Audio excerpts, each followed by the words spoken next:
व्रज जन रंजन बीच में लेना को बिठा दे। आगे बैठेगा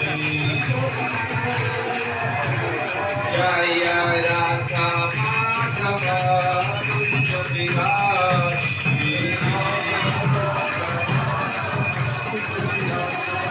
जय राधा माधव कुंज बिहारी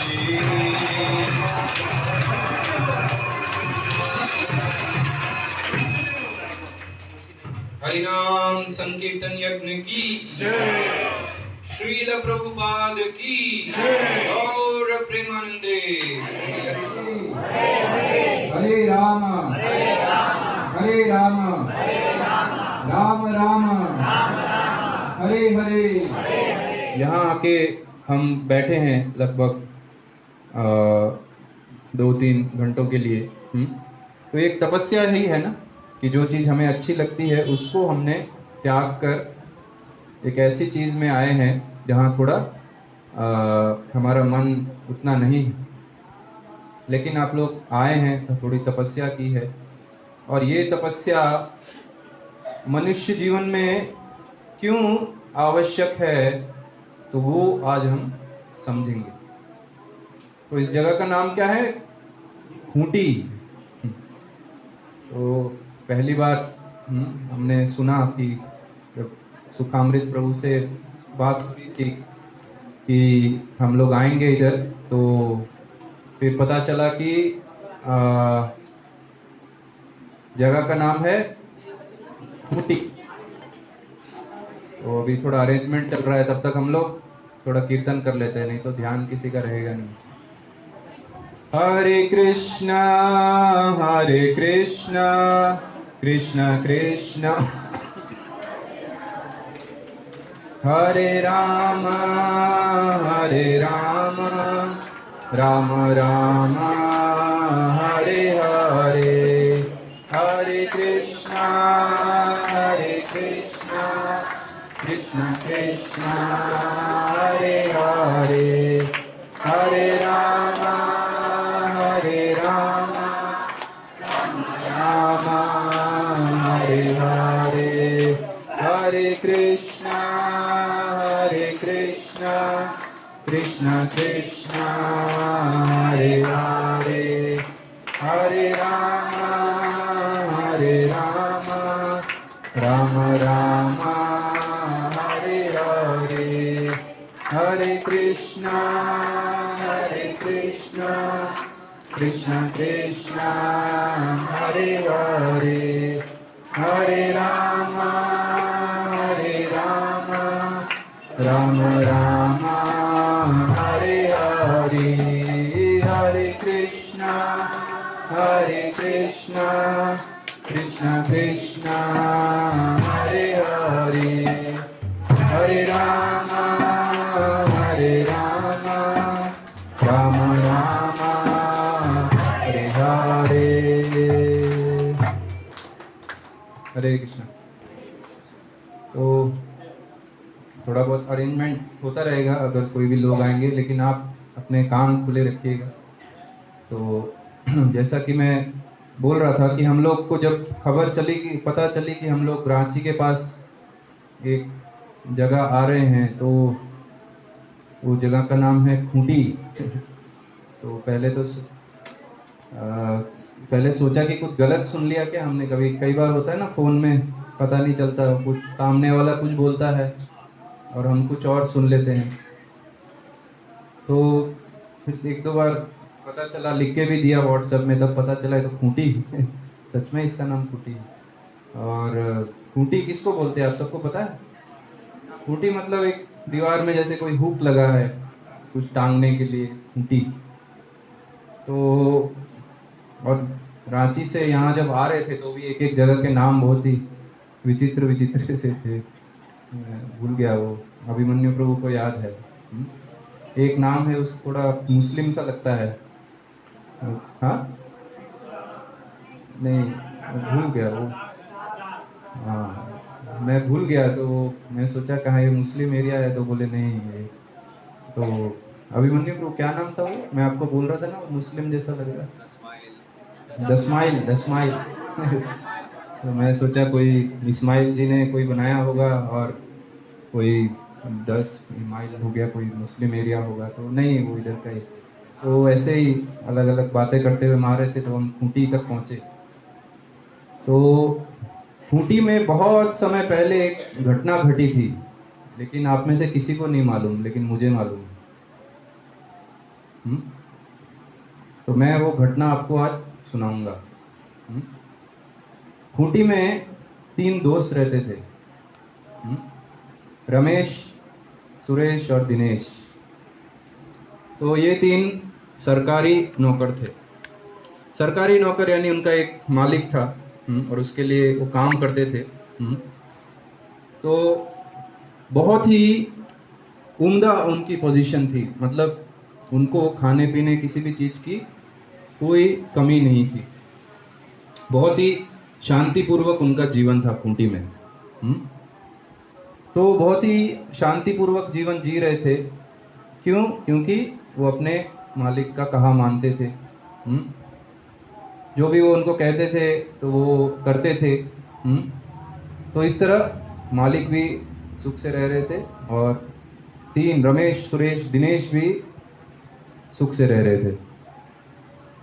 तो भी क्या हुआ कि रमेश, सुरेश और दिनेश ने ये सोचा कि हम ये जो इतना कमाते हैं, और ये जो हमारा मालिक है वो देखो कितना भोग कर रहा है, कितना भोग कर रहा है, तो हमको भी भोग करना चाहिए मालिक की तरह। तो उन्होंने बोला कि मालिक, हम ये रेजिग्नेशन लेटर पकड़िए हमारा, तो अभी हम आपके साथ काम नहीं करना, हमको अलग से अपना बिजनेस खोलना है, और हम भी बहुत भोग करना चाहते हैं जैसे आप कर रहे हैं। तो फिर मालिक ने बोला, अरे आपको यहाँ क्या कमी है, आपको तो सब कुछ मिल रहा है जीवन यापन के लिए, ऐसा तो कोई नहीं है कि मैंने आपकी देख रेख में कोई कसर छोड़ी हो। तो उन्हें बोला, नहीं, आपकी जिस लेवल का सुख आप भोग रहे हैं हमें भी उसी प्रकार का भोगना है। तो इस तरह करके रिजाइन करके बाहर आ गए और एक बिजनेस खोल लिया। तो तीनों काम करने लगे, लेकिन अब वो पहले जैसा जीवन नहीं रहा। पहले उस मालिक के अंडर में जो काम करते थे तो बहुत समय मिलता था, और बहुत सारा कम परिश्रम करना पड़ता था, और बहुत आनंदमय जीवन था। लेकिन इस कंपनी जब से उन्होंने खोली तो उनका काम 24 घंटे काम ही काम, और हर समय टेंशन, किस प्रकार पैसा बनाना है, किस प्रकार परिवार को सुखी रखना है। तो इस प्रकार खूब टेंशन में उनका समय बीत रहा था। और क्या है, तीनों बहुत मेहनत कर रहे थे सुखी होने के लिए। और इस तरह मेहनत करते करते उन्होंने अपना सारा निवेश जो है वो किया अपनी जॉब कंपनी में, और धीरे धीरे करके उनका सारा पैसा जो है उसमें डूब गया। तो अब अपने परिवार का भरण पोषण करने के लिए वो क्या करने लगे, वो चोरियां करने लगे, डकैतियां करने लगे। तो इस तरह वो बुरे आदमी बन गए। तो इसीलिए क्या किया, उनको रांची पुलिस ने पकड़ लिया, और उनको जेल में डाल दिया। तो जेल में क्या है, अलग अलग वर्ग होते हैं, पता है कि एक तो एकदम निम्न कोटि का जेल, जहां आप अंदर जाइए,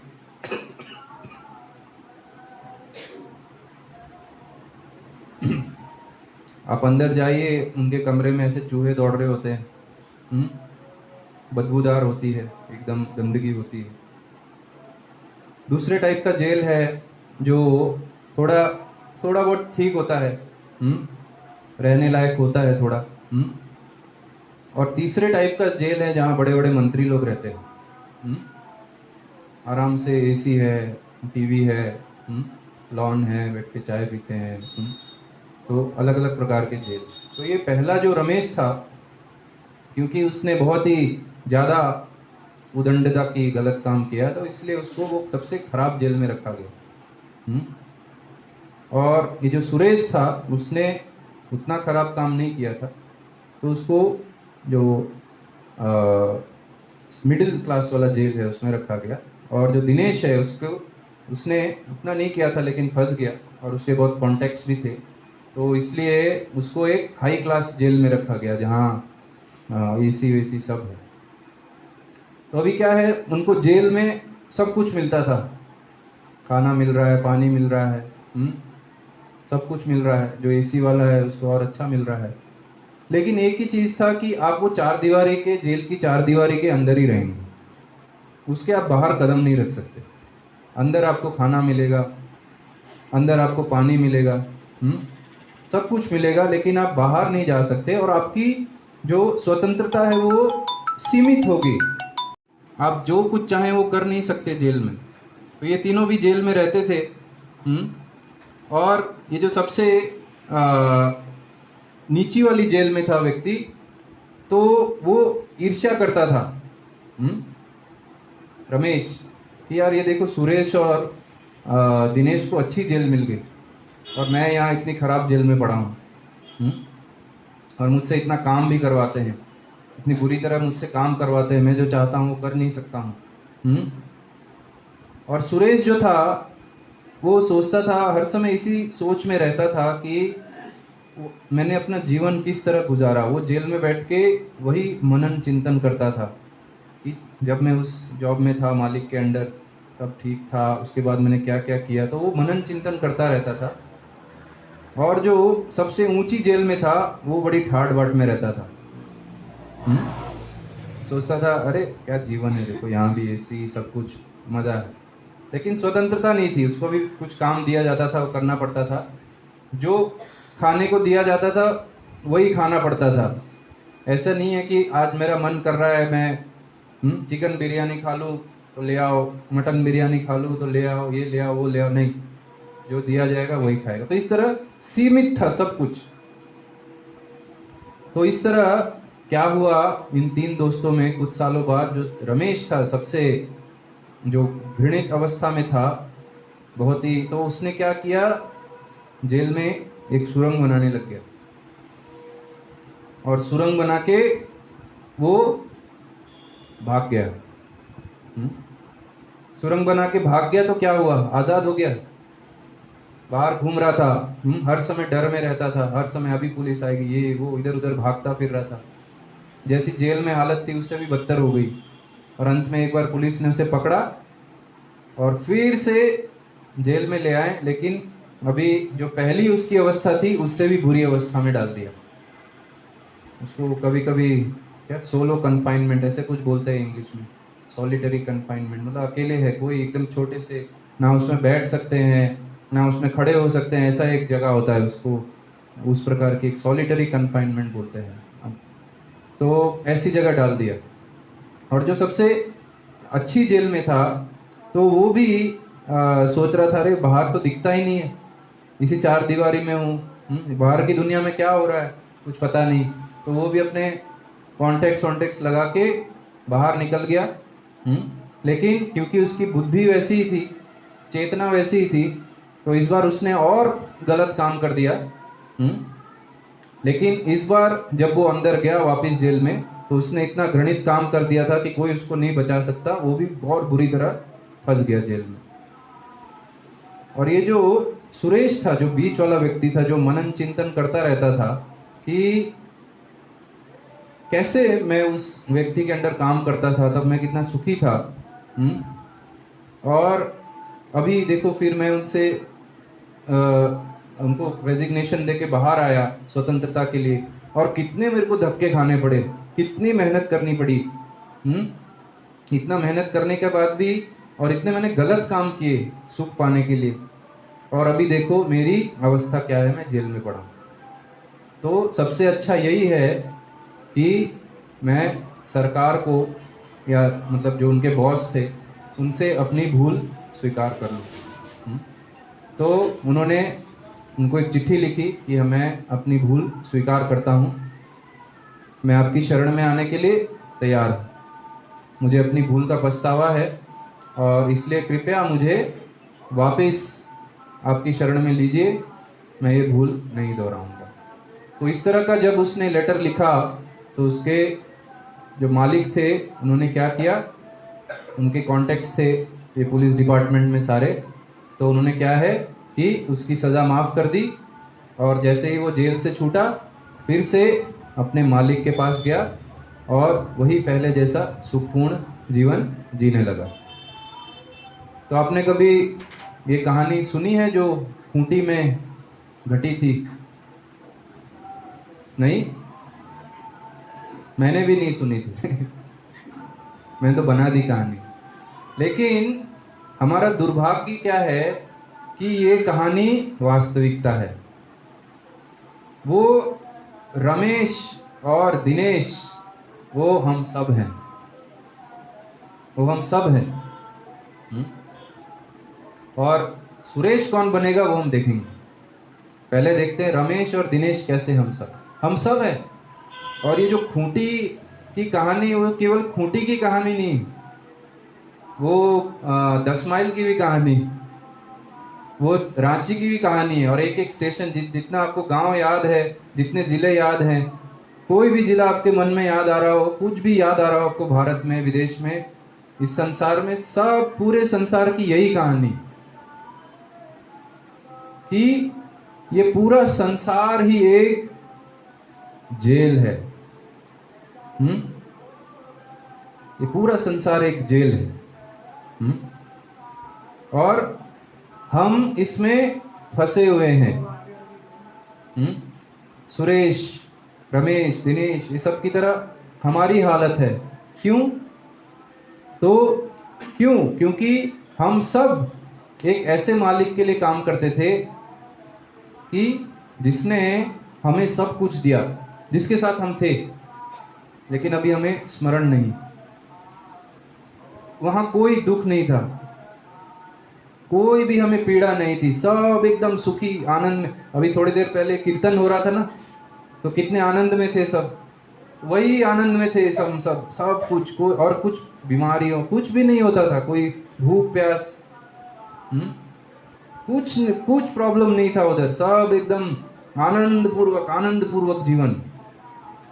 लेकिन फिर ईर्ष्या होने लगी कि भगवान ही सब कुछ एंजॉय कर रहे हैं, हमें भी भोगना है। तो भगवान ने बोला कि ये ठीक नहीं है, ऐसा मत करो। लेकिन हर जीव की एक स्वतंत्र इच्छा होती है। तो हमने वो स्वतंत्र इच्छा प्रकट की। तो भगवान ने बोला कि जाओ तुम भी देख लो स्वतंत्र भोग करने का क्या परिणाम होता है, जाओ ये भौतिक जगत में भेज दिया। और ये भौतिक जगत क्या है?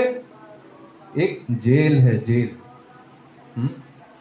तो जेल में जैसे मैंने बताया 3 प्रकार के कमरे होते हैं।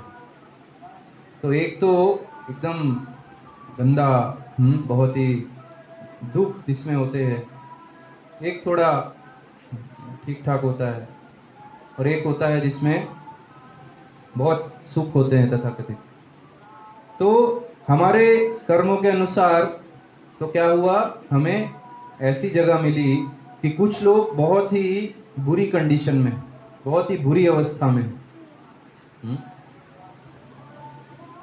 तो बुरी अवस्था में क्यों है? क्योंकि उनका जीवन बहुत निकृष्ट हो गया है।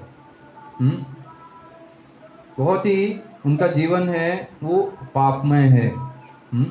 उनको सही गलत की कोई पहचान नहीं।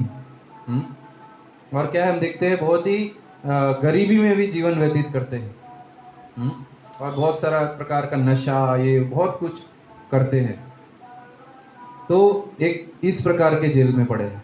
और कुछ लोग मध्यम वर्गीय जेल में हैं, जो दिन से रात तक उनका अपने परिवार का भरण पोषण करना पड़ता है। लेकिन इतना कुछ दे रखा है भगवान ने कि इतना उन्हें इतनी गरीबी में नहीं रखा, मिडिल क्लास फैमिली। और एक वर्ग है जो सबसे अच्छे आराम से रह रहा है, बड़ी बड़ी गाड़ियां हैं, बड़े बंगले हैं, नौकर चाकर हैं, बहुत पैसा है, सब कुछ है। तो ये 3 प्रकार की जगह में हम रह रहे हैं। लेकिन समस्या क्या है कि ये जेल के ही 3 कमरे हैं। जिस प्रकार जेल में एक सीमितता होती है कि आपकी सीमा ये है, आप उसके बाहर नहीं जा सकते हैं, तो उसी तरह भौतिक जगत में हम जो ये फंसे हैं, तो उस जेल की ये जो 3 कमरे हैं उसमें भी सीमाएं हैं, उस सीमा को आप लांघ नहीं सकते। आपका जो मन है वो आप कर नहीं सकते, क्योंकि हमारी इंद्रियां ऐसी दी है भगवान ने कि हम उसको पूरी तरह प्रसन्न कर ही नहीं सकते। और जितना हम उसको प्रसन्न करने की कोशिश करेंगे, सुख की खोज करेंगे, उतना ही हम और ज्यादा दुखी हो जाएंगे। तो ये भौतिक संसार इस प्रकार जेल की तरह है कि अलग अलग प्रकार के सिचुएशन में, परिस्थिति में लोग रह रहे हैं और दुख भोग रहे हैं। लेकिन सबसे बड़ी समस्या क्या है कि इस जेल में हम संतुष्ट हो गए। इस जेल से बाहर निकलने की कोई सोच ही नहीं रहा है। तो हम बहुत संतुष्ट हुए हैं कि कितना हमारा जीवन कितना आराम से चल रहा है। लेकिन हम समझ नहीं पाते कि इस जीवन में कितने सारे हमें दुख मिलते हैं, तो कितना दुख भोग रहे हैं इस जीवन में, तो उसके बारे में कभी हम सोचते ही नहीं हैं। कितने अलग अलग प्रकार के दुख हैं। देखिए, सबसे बड़े दुख तो शास्त्रों में बताए गए हैं, लेकिन आप अपने रोजमर्रा की जिंदगी में ही देखिए कि एक व्यक्ति को सुबह जल्दी उठ के जाना पड़ता है काम पे। कितने सारे लोग बस के लोकल ट्रेन्स के धक्के खाते हुए जाते हैं। इतनी बस में भीड़ भाड़, या तो यहाँ जो ऑटो चलते हैं शेयर ऑटो में इतने एक दूसरे के से ठूसा हुआ है, जैसे गाय बकरी को जैसे ठूसा जाता है, वैसे सबको ठूस के सब जा रहे हैं काम करने। इतना मेहनत, खाने पीने का कोई ठिकाना नहीं है। हाँ, और फिर ऑफिस गए, ऑफिस में बॉस परेशान करता है, इतना सारा काम दे देता है, तो वो सारी परेशानियां, काम की इतनी सारी टेंशन, दुनिया भर के टेंशन। यहाँ लोन ले रखा है, इस लोन को मैं कैसे दूंगा, इंटरेस्ट बढ़ता ही जा रहा है। जब इस लोन को पूरा करने की बारी आई, तब तक एक और समस्या आ गई जीवन में, उसके लिए हमें और लोन लेना पड़ गया। एक लोन अभी लिया, खत्म नहीं हुआ, और एक आ गया सिर में, तो इसको पूरा करने की टेंशन। बच्चे स्कूल में पढ़ाई नहीं कर रहे हैं, मस्ती कर रहे हैं, उसकी टेंशन। वाइफ इतना डिमांड करती है, चैन से जीने नहीं देती, उसकी टेंशन। और वाइफ के लिए पति इतना परेशान करता है, इतना मैं उसके लिए दिन रात सेवा करती हूँ, फिर भी वो संतुष्ट नहीं है। कभी मेरे काम को वो अप्रिशिएट नहीं करता है, कभी उसकी सराहना नहीं करता है, बस आता है, खाता है, फिक्स होता है, चले जाता है। और बच्चों की टेंशन, ये क्या कहाँ पढ़ गए, स्कूल में इतना होमवर्क देते हैं टीचर, कहाँ से करूँगा इतना सारा होमवर्क। छुट्टी में भी इन्होंने नहीं छोड़ा हमें। हाँ, पहले तो छुट्टी होती थी, अभी छुट्टी में अभी ऑनलाइन क्लास शुरू हो गया। आजकल मोबाइल आया तो ऑनलाइन क्लास शुरू हो गया, हमारा सर खा गए। तो बहुत पहले यूट्यूब में देखा था, एक छोटी बच्ची वो कुछ चिल्ला रही होती है ऐसे। तो सब टेंशन, तो पूरा दिन का काम खत्म करके आदमी आया थका हारा, कुछ नहीं, पूरा थक गया है पूरी तरह, कुछ हिम्मत नहीं बची है। थोड़ा सा खाना खाता है, फिर थोड़ा टीवी नहीं, आजकल तो मोबाइल है, थोड़ा मोबाइल में देख लेता है, जल्दी जल्दी कुछ देखना है तो टाइम नहीं। फिर रात को सोता है और यौन सुख में थोड़ा लिप्त होता है, और फिर मुर्दे जैसा सो जाता है, फिर अगले दिन यही साइकिल। कितना दुखमय जीवन है, कितना दुखमय जीवन है। और इससे बड़े बड़े दुख क्या हैं? जन्म मृत्यु जरा व्याधि दुख दोषानुदर्शनम। जन्म मृत्यु, बुढ़ापा, बीमारियां, ये जीवन के सबसे बड़े दुख हैं, जिनके बारे में हम सोचते ही नहीं, क्योंकि हमने जन्म का जो दुख है, उसका जो अनुभव है, वो सब हमारी स्मृति से निकल गया है। और मृत्यु का जो अनुभव होता है वो बताने के लिए कोई रहता ही नहीं। लेकिन शास्त्रों में जन्म का, मृत्यु का जो दुख है, जो उसकी पीड़ा है, उसको बताया गया। इसलिए हम आपको बोलते हैं शास्त्र पढ़िए, तब आपके जो आंखें खुल जाएगी।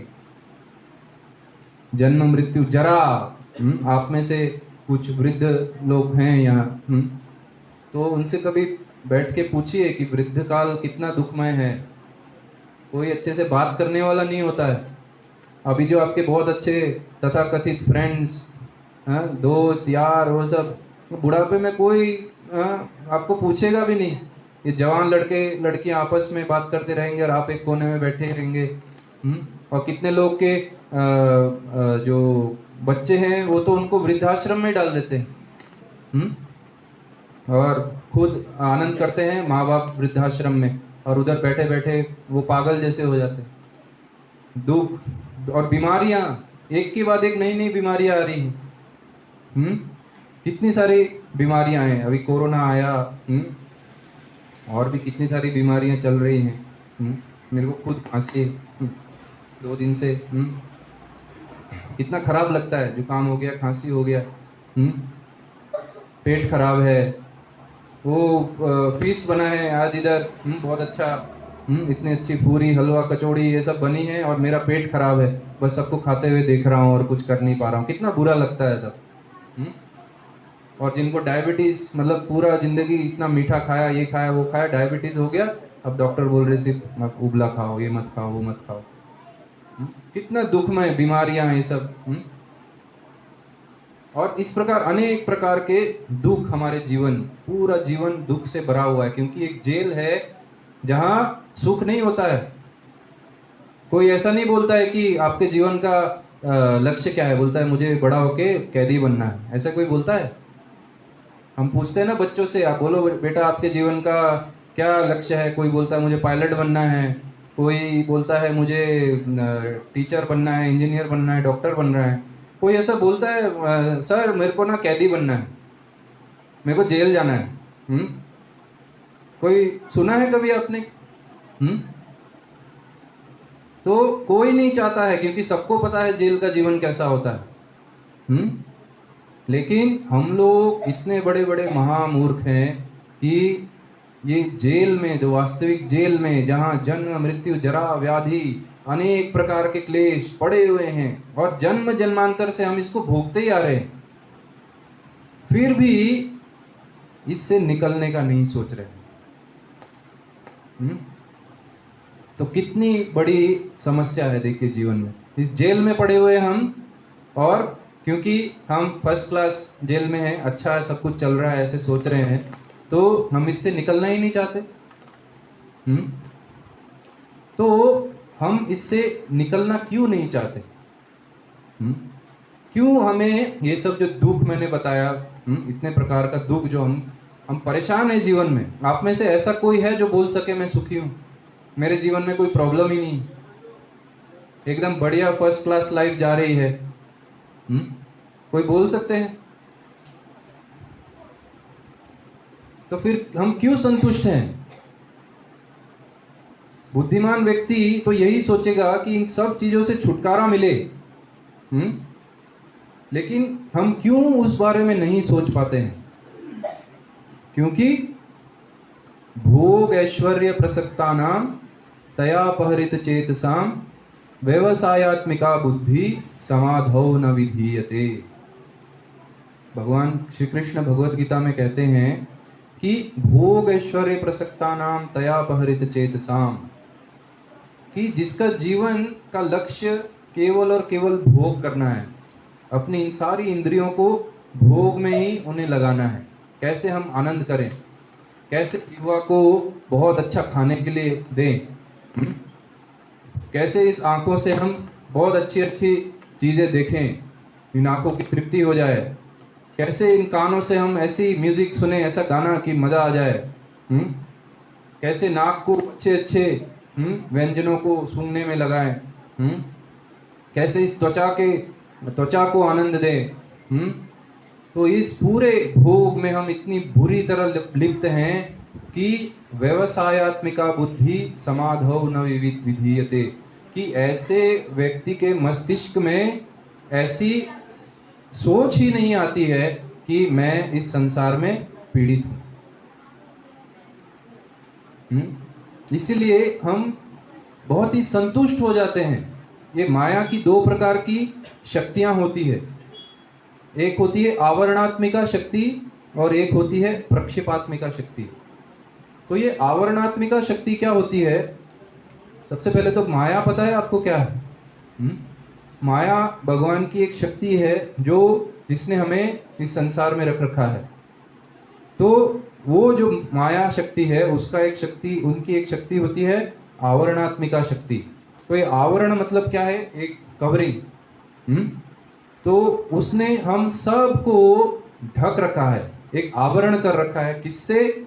संतुष्टि नाम के एक चादर से, कि नहीं नहीं मेरा जीवन सुखी है, बहुत अच्छे से जा रहा है मेरा जीवन, बहुत सुखी हूँ। ये उस प्रकार हुआ जैसे कि दो मित्र थे और एक मित्र का एक्सीडेंट हो जाता है बहुत बुरी तरह, और वो हॉस्पिटल में लेटा होता है, पूरे हाथ पैर में प्लास्टर ऐसे लटका हुआ है बेड में। सिर्फ उसकी जो आंखें दिख रही है, मुंह दिख रहा है, बाकी सब प्लास्टर में। उसका दोस्त आता है और उससे सबसे मूर्खता भरा प्रश्न पूछता है, हेलो तुम कैसे हो? हाँ, वो देख रहा है कि बेड में पड़ा हुआ है, पूरा प्लास्टर से हाथ पैर उसके पूरे टंगे हुए हैं, और उसका दोस्त आके सबसे पहला प्रश्न उससे क्या कर रहा है कि हेलो मेरे दोस्त आप कैसे हो? तो देख रहा है बेचारा ऐसे पड़ा हुआ है मुर्दे की तरह, कैसा होगा? अच्छा होगा क्या? लेकिन इससे भी मूर्ख है उसका दोस्त, जो बोल सकता था, देख सकता था, लेकिन पूरा शरीर की 206 हड्डियां पता नहीं कितनी होती है, 207, तो उसमें से आधी से ज्यादा टूट ही गई। तो उसने पूछा कैसे हो, मूर्खता भरा क्वेश्चन, और उससे बड़ा महामूर्ख ये दोस्त बोल रहा है मैं अच्छा हूँ, आई एम फाइन, अच्छा हूँ। तो ये हमारी अवस्था है। बुरी तरह पिट रहे हैं हम दिन रात माया से, बुरी तरह पिट रहे हैं।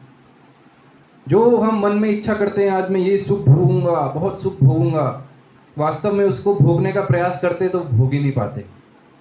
तो सब मन के अंदर होता है भोग, वो इच्छा, लेकिन वास्तविकता से जब हमारा सामना होता है तो सब धरा का धरा रह जाता है, सब दुख में परिवर्तित हो जाता है। तो इस तरह माया ने हम सबको एक आवरण में ढक रखा है कि मैं बहुत सुखी हूं, आप बहुत सुखी हो, चिंता मत करो। तो ये सब एक बार इंद्र भी ऐसे आवरण से ढका गया था। एक बार बृहस्पति ने उनको श्राप दिया था कि आप सुअर बन जाओ। तो इंद्र क्या सुअर बन गया। तो फिर सुअर बन गया। अभी आपको सुअर का जीवन तो पता है, कोई इसको बहुत ज़्यादा विस्तार से बोलने की तो ज़रूरत नहीं है। सुअर लोग कहाँ रहते हैं, क्या खाते हैं। तो उसी तरह इंद्र सुअर बन गया। वो भी एक पूरे गटर में, कचड़े में रहने लग गया। और उसकी एक बीवी थी सुअरनी, और उसके बच्चे थे। वो सब लोग उधर एक मल के बड़े से खड्डे में रहते थे। और रोज सुबह सुबह उन्हें पौष्टिक आहार मिलता था उधर। तो आप ऐसे किसी सुअर को आपने देखा है जिसकी हड्डियां निकली हो? हाँ, एकदम पतला सा हड्डी निकल गई, मरियल सा नहीं, सब मोटे ताजे होते हैं। क्यों? क्योंकि खाते ही रहते, जो मिल जाए सब गंदगी, सब गंदगी खाते रहते। तो ऐसे इंद्र सुअर बन गया और बहुत खुश था। तो फिर बहुत समय ऐसे गुजारा उसने। और फिर एक बार बृहस्पति ने सोचा कि चलो इंद्र तो बहुत उसको दुख पहुंच रहा होगा, तो अभी मैं जाके इसको वापस ले आता हूँ। तो बृहस्पति ने वापस आया तो देखा सब मज़े से उधर आनंद में बैठे हैं, पूरा फैमिली। तो उन्होंने बोला कि अरे इंद्र, चलो आपका तो हरे कृष्ण, आपका तो ये बहुत दुख भोग लिया आपने, तो अभी आप चलिए वापस स्वर्ग में अपना सिंहासन संभालिए। तो फिर इंद्र तो चौंक गया, मतलब इंद्र जो सुअर के रूप में था वो तो चौंक गया। ओए, क्या बोल रहे हो भाई साहब? क्या दुख कर रहे हो? पाप किसी पागल खाने से आए हो क्या? हम्म? अरे इतना सुखपूर्ण जीवन और कहाँ मिलेगा? हम्म? अरे इतनी अच्छी, देखो सुंदर सी मेरी पत्नी, और इतने सुंदर सुंदर मेरे बच्चे, और देखिए खाने के लिए कितना सारा इधर एकदम सामान है एकदम फ्रेश। हाँ, इतना सबका, देखिए हमारे परिवार की कितनी अच्छी स्वास्थ्य है, इतना सुखी मेरा जीवन है, और आप कौन आ गए हमारी सुख में बाधा डालने वाले? तो बृहस्पति जी तो उधर चक्कर खा के गिर जाने वाले थे। ये क्या हो गया भाई इसे? सुअर का जीवन है और बोल रहा है मैं सुखी हूं। तो बोलते भाई इसका तो कुछ करना पड़ेगा। तो पत्नी को, बच्चों को, सबको तीर से मार दिया और उसको उठा के ले गए उसकी ओरिजिनल पोजीशन। तो वो सुअर में, जो इंद्र जो सुअर बना था और हमारी पोजीशन में ज्यादा अंतर नहीं। हम भी वही सब गंदगी में लगे हुए हैं, और सोच रहे हैं कि हम बहुत सुखी है। और ये निकृष्ट जीवन में आने वाले दुख जो हैं वो माया की आवरणात्मिका शक्ति द्वारा हम भूल जाते हैं,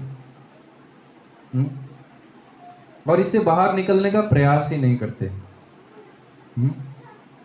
तो इसीलिए मनुष्य जीवन जो मिला है हमें, वो इतना महत्वपूर्ण है कि कई कई जन्मों बाद ये मनुष्य जीवन जो है हमें मिला है।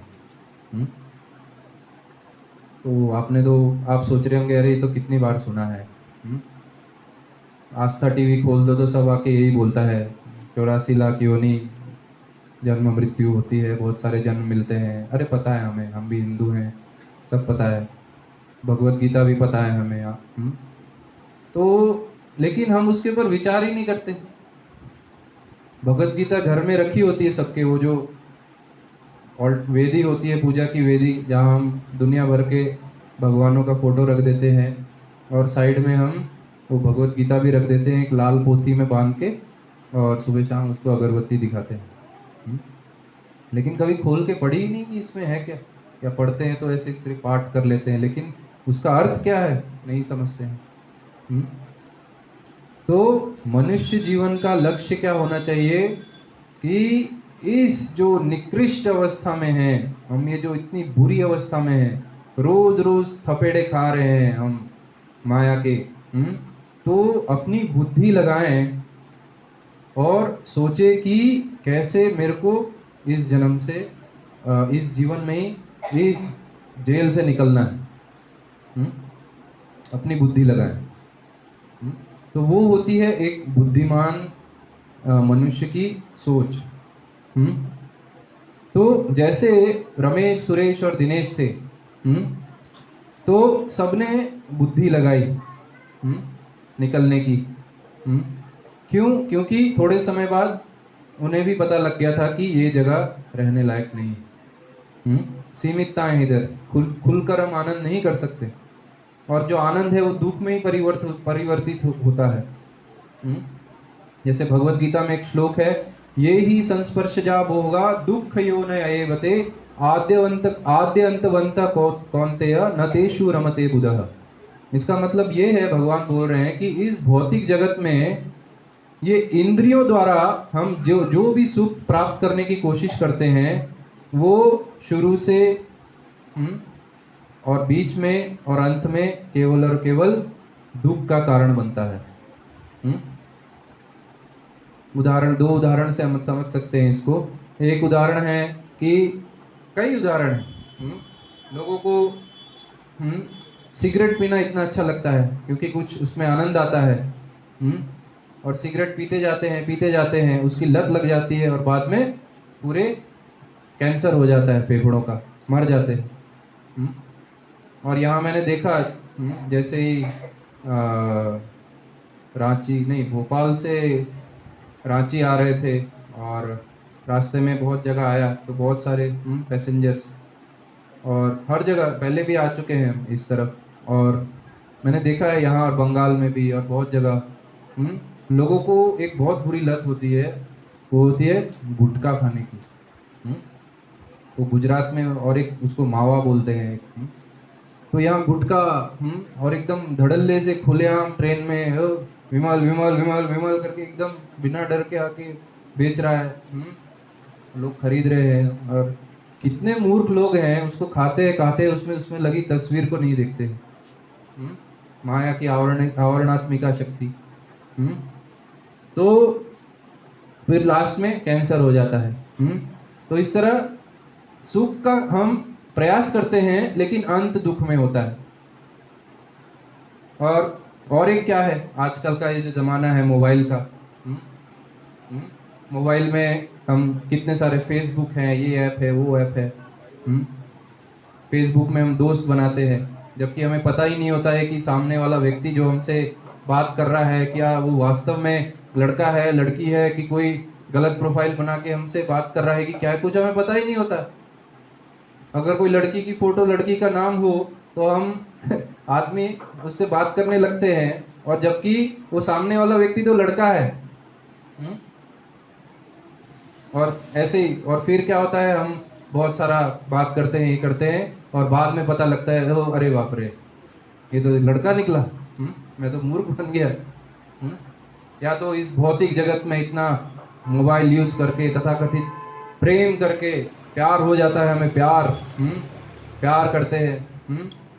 तो फिर क्या होता है हम बहुत सारे सुख की अपेक्षा करते हैं प्यार होने से। इससे हमें बहुत सुख मिलेगा, अभी हम एकदम सुखी हो जाएंगे, हमें सच्चा प्यार मिल गया है, 7 जन्मों का बिछड़ा हुआ प्यार, पता नहीं क्या क्या मूवी के डायलॉग, प्यार मिल गया है हमें। मन में बहुत इच्छाएं होती कि अभी तो बस सुख ही सुख होगा। लेकिन वो प्यार हमें नहीं मिला तो भी दुख मिलता है, मिल गया तो भी दुख मिलता है। नहीं मिला तो कैसे दुख, बहुत प्यार हुआ प्यार हुआ प्यार हुआ, बहुत गाने वाने गाए, और फिर क्या पता चला वो तो लड़की की शादी किसी और से फिक्स हो गई। ले यहाँ वो बन गया देवदास। पूरी दारू सिगरेट ये सब चीज़ों से हम अपना दुख को कम करने की कोशिश करते हैं भौतिक जगत में, और फिर खुद देवदास बन गया। या कोई लोग वो लड़की को मार देते हैं, और जिससे उसकी शादी होने वाली उसको भी मार देते हैं, खुद भी मर जाते हैं। तो ये होता है उनके तथाकथित प्यार का अंत। या तो मान लीजिए उसको मिल गया प्यार, सच्चा प्यार मिल गया, 7 जन्मों के साथी मिल गए, शादी हो गया। पहले 1 साल तो बहुत अच्छा चला, एकदम पूरी दुनिया में विचरण कर रहे हैं, घूम रहे हैं, बहुत अच्छा चल रहा है, इतना अच्छा लगता है, तुम्हारी आवाज़ तो मुझे कोयल जैसी लगती है, और तुम तो मेरे शाहरुख खान हो, ऋतिक रोशन हो, ये सब बातें होती है शुरू के। आजकल 1 साल नहीं 6 महीने। और फिर जब रहना शुरू होता है एक के साथ, मतलब एक साथ, तो क्या होता है पहले एक साथ नहीं रहते थे तो कुछ समय एक साथ गुजारते थे, उससे हमकी उनकी असलियत नहीं पता लगती थी। और जो हम असलियत प्रेजेंट करते हैं उनके सामने, उसी को असली मान के अब लड़का लड़की एक दूसरे को धोखा ही देते रहते हैं प्यार में। लेकिन उस धोखे को हम सच सच समझ के, मान लीजिए शादी हो गई, पहले 6 महीने बहुत अच्छा गया, फिर धीरे धीरे जो हमारी जो असलियत है एक दूसरे के सामने आने लगती है। क्या है ये, खाना बनाना सीखा क्यों नहीं घर से, क्या बना दिया है, कैसे खाऊंगा, मैं काम करता हूँ, ये सब क्या अच्छे से खाना नहीं बनाया तुमने। और वो भी बोलती है, बोलेगी क्या है, तो ऐसा है तो खुद ही ऑर्डर कर लो, खा लो, मेरे लिए भी ऑर्डर कर दो, मैं क्या तुम्हारी यहाँ नौकरानी बिठा रखा है। नौकरानी, ये मतलब फिर शुरू हो जाता है क्लेश, ये वो ये, फिर बच्चे आते हैं। शुरू में अच्छा लगता है बच्चा, प्यारा बच्चा, फिर वो बच्चे को लेके प्रॉब्लम हो जाती। तो इस तरह मतलब फिर क्या है, धीरे धीरे वो संबंध जो हमने उस समय सोचा था कि जब हम प्यार करते हैं कि, तो वो संबंध लगभग 2 साल 3 साल 4 साल बाद में वैसा नहीं रहता है। आप लोग मेरी बात से एग्री करेंगे यहाँ? सब पुरुष लोग हाँ कर रहे हैं, लेकिन माता जी लोग की साइड एनीवे तो मतलब ये जीवन की सच्चाई है। आप हाँ करे ना करे जो भी करे, ये भागवतम भगवत गीता में सब कुछ दे रखा है। अनंत काल से यही चला आ रहा है कि कुछ भी आप कर लो सुखी होने के लिए, वो सुख केवल मन का ही है, अंत में आपको दुख ही मिलेगा। तो इसलिए यंगस्टर्स लोग से अनुरोध है कि ये मोबाइल का पागलपन छोड़े। मोबाइल क्या है, वो एक असुर है आपके हाथ में, जो आपको ऐसे गड्ढे में ले जा रहा है जहां आपको कुछ पता ही नहीं है कि गड्ढा भी है, लेकिन जब आप गिरेंगे वहां तब उठाने वाला भी कोई नहीं हो। इतनी बुरी हालत हो जाएगी और लोग सुसाइड कर लेते, जा खुद को ही खत्म कर देते, जो कि सबसे बड़ा पाप है दुनिया में। तो मैं ये क्यों बोल रहा था, हाँ, तो हम ऐसी जगह में सुखी होने का सुख ढूंढने का प्राप्त कर रहे हैं जहाँ सुख है ही नहीं। केवल जो सुख लगता है वो भी दुख में परिवर्तित हो जाता है। इसलिए बुद्धिमान व्यक्ति को सोचना चाहिए कि कैसे निकलूं, जैसे इन सब ने सोचा। तो इसके अलग अलग उपाय हो सकते हैं। जैसे एक ने जेल में सुरंग बना दी, तो वो सोचेगा कि अभी मैं इस सब जगह से निकल जाऊंगा, लेकिन बाद में वो फिर से पकड़ के और बुरी अवस्था में डाल दिया गया। तो हम में से कुछ लोग होते हैं जो तांत्रिक वांत्रिक होते हैं, बाबा जी तांत्रिक, और कई ऐसे लोगों के आश्रय में चले जाते हैं जो कि प्रामाणिक नहीं होते हैं। शास्त्रों में उनका कहीं नाम भी नहीं होता है, लेकिन हमने सिर्फ दूसरे लोगों से सुन रखा होता है उनके बारे में, तो इसलिए हम उनके संरक्षण में चले जाते हैं। जैसे साउथ में बहुत सारे लोग शिरडी नहीं, वो तो महाराष्ट्र में सत्य साई बाबा, जिनके बड़े बड़े बाल थे ना, तो उनके आश्रय में चले गए, और बड़े बड़े बुद्धिमान लोग ऐसे व्यक्ति के आश्रय में चले गए और सोचते थे कि बहुत बड़ा आदमी है, लेकिन वास्तव में तो आप YouTube में उनका वीडियो खोल के देखिए, तो वो तो जादू नहीं, वो चीटिंग करते थे। भक्ति के नाम पे चीटिंग करते थे। बहुत सारे लोग, एक निर्मल बाबा करके, पता नहीं है कि मर गया क्या है, और उसके आश्रय ले लिया। और ऐसे नहीं है कि कोई पढ़े लिखे, ऐसे अनपढ़ लोग बैठ गए सामने, सब IAS ऑफिसर, बड़े बड़े पुलिस और ये वो सब लोग उसके सामने बैठे हैं, और वो क्या उपाय देता है, मेरा ये, सबसे पहले तो लोग बोलते हैं मेरी ये प्रॉब्लम है। मैंने एक वीडियो देखा था उसका, तो एक आदमी बोल रहा था कि ये तो मैंने शिव जी को ये बोतल चढ़ाई, मतलब कोई एक मंदिर है वहाँ शिव जी को शराब चढ़ाते, तो वो बोलते हैं मैं शिव जी को बोतल चढ़ाई, मेरी समस्या खत्म नहीं हुई, क्या करूँ। तो उन्होंने बोला आपने कौन से ब्रांड की बोतल चढ़ाई, तो मेरे को तो नाम भी नहीं पता। उन्होंने बोला कि मैंने इस ब्रांड की बोतल चढ़ाई। तो बोले यही समस्या आपके जीवन की, खुद आप ऊंचे ब्रांड वाली शराब पीते हो और शिव जी को नीचे ब्रांड वाली आप शराब देते हो। आपके जीवन की समस्या तभी खत्म होगी जब आप ये ऊंची ब्रांड वाली शराब शिव जी को दोगे, तभी आपके जीवन की समस्या समाप्त होगी। तो ऐसे लोगों का आश्रय ले रहे हैं लोग, पुलिस IAS ऑफिसर, कितने मूर्ख हैं।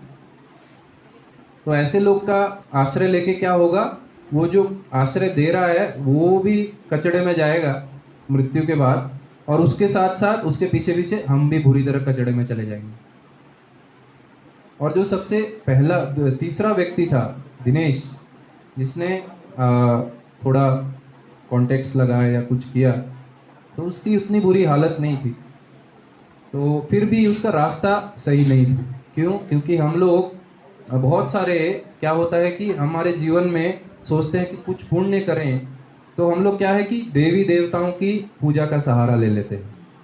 गणेश जी की पूजा, माता की पूजा, शिव जी की पूजा, बहुत सारे देवी देवता की पूजा, जो कि ये बाबाओं की पूजा से तो अच्छा है।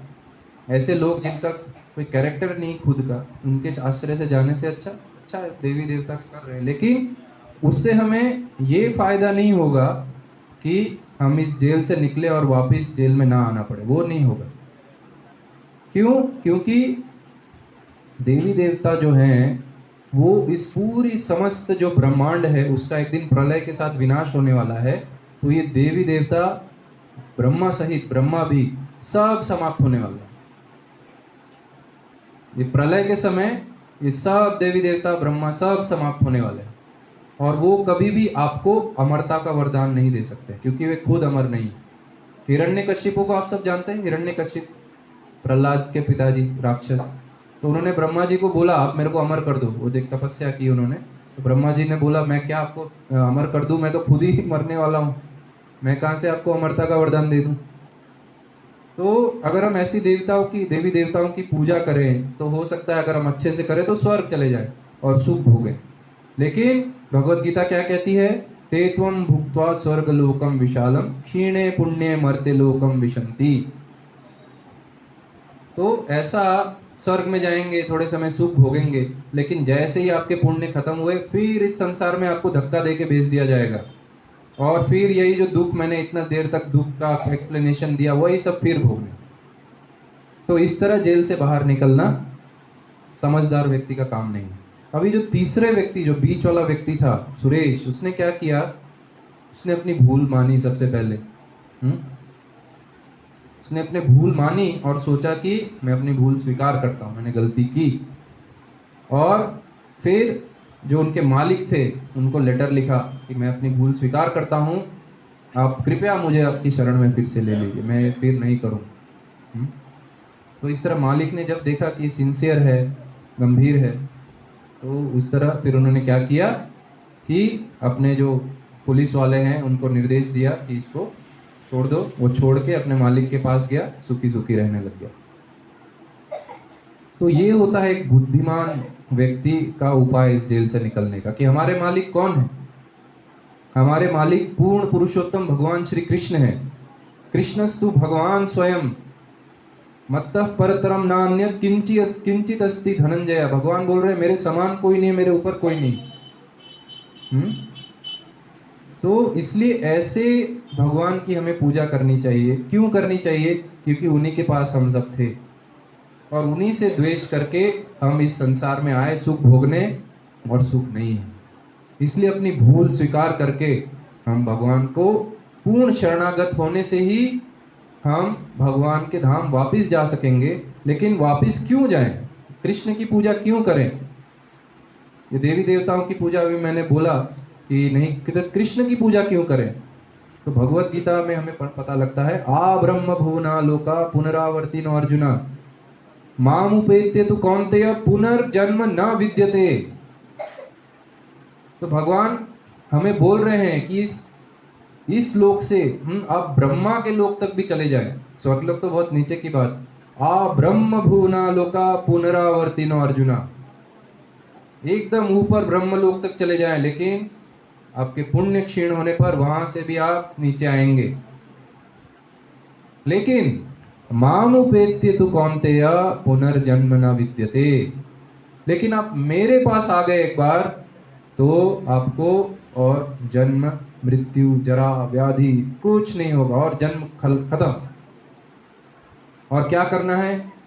बस भगवान के धाम में आनंद ही आनंद। अभी जो थोड़ी देर समय कीर्तन चल रहा था, कीर्तन चलता रहता है भगवान का प्रसाद, जो कोई लिमिटेशन नहीं है। कल्प वृक्ष है, जो चाहिए आप मिल जाएगा। यहाँ तो जो आप चाहें वो नहीं मिलेगा, और जो चाहे वो मिल भी गया तो पता चला बीमारी है, नहीं खा सकते। मैंने जैसे बताया, बहुत कुछ आप इच्छा करते हो पूरी नहीं होगी। लेकिन भगवत धाम में आनंद ही आनंद, कोई सीमा नहीं आनंद की। तो एक बुद्धिमान व्यक्ति या मनुष्य को ये सोचना चाहिए कि हाँ ये सही है। सबसे पहले तो पता चलना चाहिए कि मैं अब दुखी हूँ, वही हमें पता नहीं चलता। सबसे पहले दुखी हूँ मैं, अभी इससे निकलना है। कैसे निकलूं? हाँ, सबसे पहले तो ये पढ़ो जो भगवत गीता किसी ने हमें दी थी, तो निकालो वो शेल्फ से, धूल जम गई है उसको साफ करो, खोलो उसको, पढ़ना शुरू करो कवर टू कवर, एक शुरू से आखिर तक। देखो भगवान ने क्या बोला है। इधर आइए, भक्तों के साथ चर्चा कीजिए, तो फिर आपको पता चलेगा कि ओ इसमें तो पूरा दे रखा है रास्ता, मैं तो पूरा जीवन व्यर्थ गवा दिया। तो फिर आपको पता चलेगा अरे ये तो बहुत ही सरल है भगवत धाम तक जाना। कैसे? कलो तदहरि कीर्तना, कि इस कलयुग में केवल और केवल भगवान हरि के कीर्तन के द्वारा हम जीवन के लक्ष्य को प्राप्त कर सकते हैं। और वो हरि नाम का कीर्तन क्या है? नारद जी ने ब्रह्मा अपने पिता से पूछा कैसे हम भगवान की शरण में जाएं, कैसे हम इस गोलोक वृंदावन जाएं जहां हमको वापस नहीं आना पड़ेगा। तो क्या रास्ता है, क्या उसकी चाबी है? तो ब्रह्मा जी ने बोला इति षोडशक नाम नाम कली कल्मश नाशनम नत्तः परत उपायात सर्व वेदेषु दृश्यते। कि भगवान ने बोला ये जो 16 अक्षरों वाला जो नाम है, क्या नाम है? हरे कृष्णा कृष्णा कृष्णा हरे हरे, हरे राम राम राम हरे हरे। ये जो 16 अक्षरों वाला नाम है, इति षोडश का नाम नाम कली कल्मश नाशनम, पूरे कली के दुख को, कल्मश सबका नाश कर देता है। काम क्रोध लोभ मोह मद मत्सर ये सब कल्मश है, सबका नाश कर देता है। नत्तः परतर उपायात सर्व वेदेषु दृश्यते, और पूरे वेद आप खोजबीन कर लें, कोई भी मंत्र जप लें, महामृत्युंजय मंत्र जप ले, ये वो मंत्र जप ले, किसी से आपका फायदा होने वाला नहीं। यही एक उपाय है भगवत धाम जाने का, कलयुग में बहुत आसान हो गया। तो इसीलिए आप सबसे यही अनुरोध है, आप बच्चे हो, युवा हो, या बूढ़े हो, या कोई भी हो, जो भी यहाँ बैठे हैं, तो आप सबसे यही अनुरोध है कि आप ये सब मनुष्य जीवन की जो महत्व है उसको समझें। मनुष्य जीवन बहुत बहुत बहुत बहुत कष्ट से हमें मिला है, इसको अभी हमें गंवाना नहीं है। तो और इसलिए ये जो भगवत भक्ति है उसको अपने जीवन में ले आइए। कोई नहीं बोल रहा कि आपको जंगल में जाके रहना है, आप अपना काम करते रहिए, लेकिन भगवान को सेंटर में रखिए। इस घर के जो लोग हैं रहते हैं सुखामृत प्रभु, तो वो ऐसा नहीं है कि कहीं जंगल में रहते हैं या खाना पीना छोड़ दिया है, काम नहीं करते हैं, ऐसा कुछ नहीं है। सब कुछ है, सब कुछ कर रहे हैं, लेकिन कृष्ण को सेंटर में रख के करते हैं। ये जो अभी आप प्रसाद लेंगे थोड़े समय बाद, तो ऐसा रोज रोज प्रसाद ये लोग घर में भी लेते हैं, जैसे आप सब भी लेते होंगे, खाना खाते हैं, खाना बोलते हैं। लेकिन अंतर क्या है? भगवत गीता में बोला गया है कि भगवान बोलते हैं जो मुझे भोग लगाए बिना जो खाता है खाना, तो वो सिर्फ पाप खाता है। तो इसलिए हम लोग क्या करते हैं, भक्त लोग खाना नहीं छोड़ते, या सूखा सूखा हरी ये पत्ती वत्ती नहीं खा के जीवन गुजार रहे, बहुत अच्छा सा बनाते हैं और उसको भगवान को भोग लगाते हैं कि भगवान आप लीजिए, आपने हमें इतना कुछ दिया है जीवन में, मैं आपके लिए कुछ नहीं कर सकता हूँ, ये हमारी एक तुच्छ सी भेंट आप स्वीकार कीजिए। अच्छा सा बना के हम भगवान को देते हैं। और फिर भगवान उसको भोग को स्वीकार करके जब हम उससे लेते हैं तो वो प्रसाद बन जाता है। और वो प्रसाद क्या है, हमें अंदर से पूरा साफ कर देता है हमारी बुराइयां, हमें पता भी नहीं लगता है, इतना दिव्य होता है प्रसाद की महिमा। तो इसलिए अपना जीवन को आपको एकदम साधु, एकदम जंगल में जाने की जरूरत नहीं है, बस आपके जीवन में कृष्ण को ले आइए, सब कुछ उनकी प्रसन्नता के लिए कीजिए, तो देखिए आपका परिवार कितना सुखमय हो जाएगा। कोई भी दुख आएंगे जीवन में, आप उससे वो आपको विचलित नहीं करेगा, क्योंकि आपको पता चलेगा कि ये सब दुख है हमारे पूर्व जन्मों के कर्मों के कारण ही आ रहे हैं। ये सुख है दुख है जो भी आते हैं, तो हम उनसे विचलित नहीं होना चाहिए। आएंगे चले जाएंगे, और एक नया दुख आएगा, फिर वो भी चला जाएगा। तो ये सब को समझते हुए भगवत गीता का अध्ययन कीजिए। श्रीमद् भागवतम, पूरी दुनिया की सच्चाई इसमें लिख दी गई। श्रीमद् भागवतम का एक अध्ययन कीजिए, आपको ऐसा लगेगा कि आप अपनी लाइफ की स्टोरी पढ़ रहे हैं। तो आपके पास नहीं है तो यहाँ से लीजिए, और इस तरह इस सत्संग केंद्र में आइए, लोगों से जुड़िए। तो इस तरह क्या होगा कि आप ये जो मनुष्य जीवन है उसका जो ध्येय है, उसका जो लक्ष्य है, उसको प्राप्त कर सकेंगे। तो मनुष्य जीवन का लक्ष्य क्या है कि स्वयं को और परिवार सहित और जितने ज्यादा लोगों को ले जा सकें एक ऐसी जगह ले जाइए जहां से वापस ना आना पड़े, जहां कोई दुख ना हो। और यदि आप सोच रहे हैं कि अभी हम सुखी हैं, हमारे बच्चे सब सुखी हैं, सब ठीक ही तो चल रहा है, तो आप माया में हैं, बहुत घोर माया में। तो इसीलिए आप सबसे अनुरोध है कि गंभीर बन जाइए। हम लोग बहुत दूर से आए हैं और अभी अनेक अलग अलग जगह पे जाएंगे, लेकिन हमारा संदेश सबके लिए यही होगा कि आप लोग अपने जीवन में गंभीरता लाइए। और गंभीरता मतलब भक्ति मतलब ये नहीं है कि अरे बुढ़ापे में करेंगे। छोटे छोटे बच्चे करते हैं। देखिए इधर बैठे हैं छोटे छोटे बच्चे, और भी छोटे बच्चे हैं। बच्चे बचपन से ही शुरू हो जाता है। प्रहलाद महाराज बोल रहे 5 साल से ही शुरू कर देना चाहिए।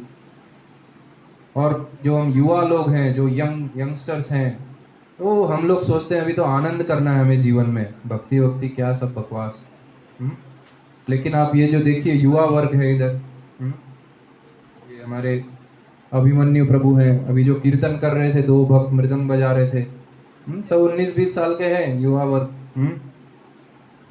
तो क्यों वो क्या उनको किसी पागल कुत्ते ने काट लिया है कि अच्छे से बाहर टीवी और ये सब फैशन करने की जगह, वो सब करने की जगह यहाँ आके मृदंग बजा रहे हैं? क्या पागल हो गए वो? वो लोग वास्तविक में बुद्धिमान हैं कि जितना जल्दी जल्दी यहाँ से निपट लो उतना अच्छा है, नहीं तो आगे जाके ये सब कष्टों से हमें भी गुजरना पड़ेगा। तो बुद्धिमान बनिए, बुद्धिमान। कोई अगर जानवर हो वो समझ नहीं सके, इसलिए मनुष्य योनि प्राप्त हुई हमें, इसलिए हमारा कर्तव्य है कि इसको अच्छे से समझ के हम अपने जीवन का ध्येय जो है इसको प्राप्त कर सकें, जो कि है भगवत धाम की प्राप्ति, जहां से फिर हमें इस कष्टप्रद वातावरण में फिर से नहीं आना पड़ेगा। हरे कृष्णा कृष्णा कृष्णा हरे हरे, हरे राम राम राम हरे हरे। हाँ, अभी हमारे पास समय है कि हम एक प्रश्न किसी का ले सकते हैं। तो आप में से जितने लोग भी यहाँ बैठे हैं और सबके मन में कई प्रश्न हो सकते हैं, तो समय कम है, इसलिए कोई एक प्रश्न हम ले सकते हैं। किसी का भी कोई प्रश्न हो तो आप पूछिए। जी माता जी।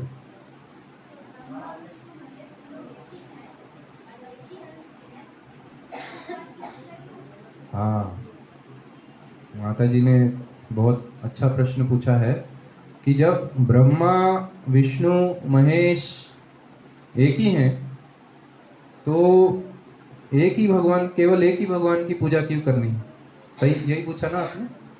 ठीक, तो सबको ये सुनाई दिया कि जब ब्रह्मा विष्णु महेश एक ही हैं, तो सिर्फ एक ही भगवान कृष्ण की पूजा के लिए क्यों बोल रहे हो आप? तो सबसे पहले हमें समझना चाहिए कि हमारा जो ज्ञान है वो शास्त्रोचित होना चाहिए, मतलब उसका आधार जो है वो शास्त्र होने चाहिए। मतलब जो शास्त्रों में लिखी गई है चीजें, वो हमारे ज्ञान का आधार होना चाहिए। अभी आपने बोला कि ब्रह्मा विष्णु महेश तो एक ही हैं, तो इस बात का कि ब्रह्मा विष्णु महेश एक ही हैं, इस बात का प्रूफ, प्रमाण क्या है? आपने कहाँ पढ़ा है?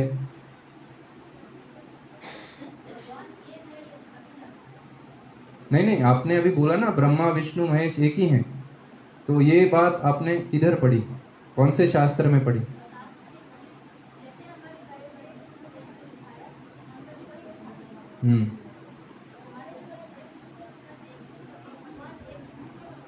हम्म हम्म हाँ, तो ज्ञान का स्रोत है बुजुर्ग, बड़े बुजुर्ग। लेकिन हमें समझना चाहिए कि ज्ञान का स्रोत जो है वो शास्त्र होने चाहिए। कई बार हम बड़े बुजुर्गों से कुछ कुछ ऐसा सुनते आते हैं, लेकिन उसमें वास्तविकता नहीं होती। क्योंकि वास्तविकता तभी हमें पता चलेगी जब हम शास्त्रों से सीखेंगे, एक प्रामाणिक गुरु से सीखेंगे और वैष्णवों का संग लेंगे। तो जब हम इसके एक उदाहरण से समझा सकता हूँ कि एक बार किसी की शादी थी, तो शादी में क्या हुआ कि सब कुछ चल रहा था, तो एक बिल्ली घुस गई उधर, बिल्ली। तो बिल्ली घुस गई, तो किसी ने वो बिल्ली को पकड़ के एक पिंजरे में डाल दिया और कुछ घर वालों ने देख लिया। फिर उसी घर में फिर और एक कुछ सालों बाद और एक शादी हुई। तो फिर उस घर के कुछ लोगों ने कहीं से एक बिल्ली लेके आए और वो बिल्ली को एक पिंजरे में रख दिया और उधर रख दिया उसको। फिर ऐसे उस घर में जितनी भी शादियां आती थी, मेरा लड़का, उसका लड़का, लड़के का लड़का, उस घर में जितनी भी शादियां आती गईं, तो उस घर की एक प्रथा बन गई कि हमें एक बिल्ली को वो पिंजरे में रखना है। क्यों रखना है? अरे हमारी परंपरा चली आ रही, हमारे बुजुर्ग, दादा परदादा सब लोग करते थे। ये देखो फैमिली एल्बम, ये देखो फोटो एल्बम, ये रही वो बिल्ली, ये देखो ये बिल्ली रखी हुई। इसलिए हम भी ये परंपरा को मानते हुए हमने आज तक अपनी परंपरा बरकरार रखी है, और दुनिया इधर की उधर हो जाए लेकिन शादी में हम एक बिल्ली को पिंजरे में रखेंगे, जबकि वास्तविकता कुछ और ही थी। तो इसलिए हमें समझना चाहिए कि हमें शास्त्र चक्षु से देखना चाहिए। और शास्त्र क्या बोलते हैं कि कृष्ण, वो जो है कृष्णस्तु भगवान स्वयं, जो कृष्ण है वो स्वयं भगवान है। और उनके अंडर अनेक देवी देवता आते हैं, जो कौन है? ब्रह्मा है, विष्णु है, ब्रह्मा है, शिव है, गणेश है, और जो भी हैं। तो वो क्या है, जैसे आप समझ सकते हैं भारत का प्रेसिडेंट है, तो प्रेसिडेंट के अंदर अनेक मंत्रिमंडल होते हैं। तो एक को जल विभाग, एक को फॉरेस्ट विभाग, एक को अग्नि विभाग, एक को कुछ, ये सब दे दिया जाता है और प्रेसिडेंट ऊपर से उसका संचालन देखता है। तो उसी तरह शास्त्रों से हमें पता लगता है कि कृष्णस्तु भगवान स्वयं, कि कृष्ण है वे ही पूर्ण पुरुषोत्तम भगवान है। और भगवान कहते हैं मत्तः परतरं न अन्यत् किंचित अस्ति धनंजय, कि मेरे बराबर या मेरे ऊपर और कोई नहीं है। तो ब्रह्मा, विष्णु, महेश, ये तीन अलग अलग पर्सनैलिटीज हैं, ये सब एक नहीं है। तो इसीलिए मैं बोलता हूं कि शास्त्रों का अध्ययन क्यों जरूरी। फिर शास्त्रों का अध्ययन होने से ही हमें पता लगेगा कि किस की हम पूजा करें तो हमारा मनुष्य जीवन जो है वो सफल हो सकेगा। शिव जी की आप पूजा कीजिए, ठीक है, आप बोल रहे, ठीक है, कीजिए, अच्छे से कीजिए, मन लगा के कीजिए, तो उसका असर ये होगा कि मृत्यु के बाद आपको मोक्ष नहीं प्राप्त होगा, उसके बाद आपको जन्म लेना पड़ेगा। लेकिन क्योंकि आपने अपना जीवन अच्छे से गुजारा है, तो आपको कोई अच्छे परिस्थिति में आपको जन्म मिल जाएगा। या तो लोग भक्ति भी शिव जी की उसलिए नहीं करते कि क्योंकि हमें शिव से प्रेम, ज्यादातर लोगों की भक्ति अपनी मनोकामनाएं पूरी करने के लिए होती है। जैसे वो सोमवार का व्रत रखते हैं ना शिव जी के लिए, बहुत माताएं रखती हैं, तो वो सोमवार का व्रत मेनली किस लिए होता है? जो वो शादी हो जाए, विवाह हो जाए अच्छी जगह, तो वो हमारी, या तो शिव जी को लोग इतने सब चढ़ावा ये सब क्यों चढ़ाते हैं? क्योंकि भौतिक प्रगति हो जाए, बहुत पैसा आ जाए, ये हो जाए, वो हो जाए, तो वो हमारी मनोकामना रहती। लेकिन कृष्ण भक्ति करके हमें मोक्ष क्यों प्राप्त होता है? क्यों? क्योंकि कृष्ण से हम कुछ मांगते ही नहीं। भगवान जो दे दिया ठीक है, मैं कष्ट में हूँ, मैं कृपा करके मुझे निकालिए, आपके प्रति मेरा प्रेम आए, इस जीवन में प्रेम मिले आपके प्रति, कृपा कीजिए, ये प्रार्थना होती है। तो जब भगवान ये सुनते हैं तब वो ऐसी परिस्थिति पैदा करते हैं हमारे जीवन में जिससे हम अच्छे से भक्ति करके उनके पास जा सकें। और फिर हमें यहाँ नहीं आना पड़े। अलग आप भगवत गीता पढ़िए, चैतन्य चरितामृत पढ़िए, एकले ईश्वर कृष्ण आर सब भृत्य बोला गया है कि केवल और एकमात्र एक कृष्ण ही भगवान है, आर सब भृत्य, और सब उनके चाकर हैं। और तो और प्रॉब्लम क्या है कि यदि हम भगवान की पूजा करें, मतलब ये देवी देवताओं की पूजा करें और कृष्ण को उन अभी बाकी देवी देवताओं के समान समझे, उनको उस स्तर का हम पोजीशन नहीं दे कि ये सबसे बड़े हैं, तो देवी देवता हमसे प्रसन्न ही नहीं होंगे। हम सोच रहे हैं कि देवी देवता प्रसन्न होंगे, देवी देवता रुष्ट हो जाएंगे। मान लीजिए यहाँ दो कुर्सी है, एक कुर्सी में राष्ट्रपति बैठा है, प्राइम मिनिस्टर बैठा है, यहाँ मोदी जी बैठे हैं, और एक कुर्सी में यहाँ खूंटी का एमएलए बैठा है, और बोला गया है कि सब लोग को हार दिया जाएगा और आप सब ये हार आके पहनाइएगा। ये नहीं बोला गया किसको पहनाना है। तो यहाँ मोदी जी बैठे आराम से, यहाँ एमएलए जी बैठे आराम से, आप सब लोग माला लेके खड़े हैं, और आप सब लोग क्या कर रहे हैं कि माला लाके सब एमएलए जी को पहना दे रहे हैं। अरे एमएलए जी स्वागत हो, और मोदी जी यहाँ बैठे बैठे देख रहे हैं कि हो क्या रहा है ये। और एमएलए क्या खुश होगा? एमएलए बोलेगा अरे मूर्खो कर क्या रहे हो भाई? अरे मोदी जी बैठे, आप मेरे को माला पहना रहे हो। तो यही हमारी परिस्थिति है कि कृष्ण की जो अगर आप मोदी जी को सब माला पहनाएं, उनका अच्छे से सत्कार करें, तो एमएलए भी खुश होगा, अरे चलो अभी हमारे खूंटी के लिए कुछ पैसा वैसा मिलेगा, खुश हो जाएगा आप सबसे। और वहीं उनको आप सत्कार करें, मोदी को पूछे भी नहीं, तो वो भी आपसे दुखी हो जाए, तो सेंटर ही बंद कर दो, भागो यहाँ। कौन है आप लोग? कृष्ण भक्ति बंद करो इधर। तो उसी तरह अगर हम कृष्ण की पूजा करें, सारे देवी देवता प्रसन्न है। जिस तरह शास्त्रों में कहा गया है कि एक पौधा है, उसके आप अगर उसके टहनी में थोड़ा पानी डाल रहे हैं, पत्ती में थोड़ा पानी डाल रहे हैं, फूल में थोड़ा सा पानी डाल रहे हैं, तो वो पौधा कभी अच्छे से उगेगा, बड़ा होगा? नहीं होगा। उस पौधे को अच्छे से बड़ा करने के लिए हमें पानी किधर डालना पड़ेगा? जड़ में। अगर हम किसी को पानी नहीं दे, जड़ में पानी डालें, पौधा अच्छे से बड़ा हो।